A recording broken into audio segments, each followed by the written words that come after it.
Alcohol wasn't allowed on the actual goldfields themselves. The goldfields towns that were slightly away from where miners were actually, digging into the earth, yes, but not the diggings themselves, because the government was scared that, large groups of people who were kind of untethered from the kind of what's the word, the pressures and the confines of polite society would actually, be either morally degraded or descend into crime and lawlessness if they had access to alcohol.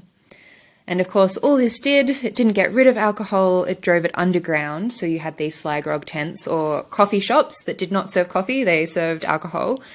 But you also had these nefarious trades where you had, liquor is the drink of the diggings. It's a lot easier to move around than beer. So, these sly grog traders could be as mobile as the diggers themselves.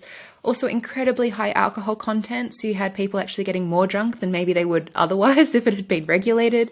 And you also have alcohol being adulterated as well to keep up with demand. So you have these spiked concoctions that sometimes led people into madness, or some of them became blind in the more extreme instances. And of course, this raises the concerns of temperance societies and government because they're petrified about what's going to happen to the moral state of the diggings and also in terms of crime and order. But it's interesting because this is where all classes of society on the goldfields seem to be uniting around this idea of, the government is unfairly interfering in our lives if they're curtailing our access to alcohol.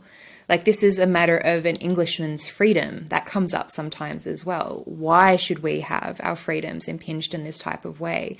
So we have to remember that alcohol was really embedded in the social fabric of 19th century life. It was a way to seal a bargain. It was a way to drown out sorrow. It was a way to celebrate. It was a way to send off a loved one's memory. Babies had alcohol mixed in with some of their first meals.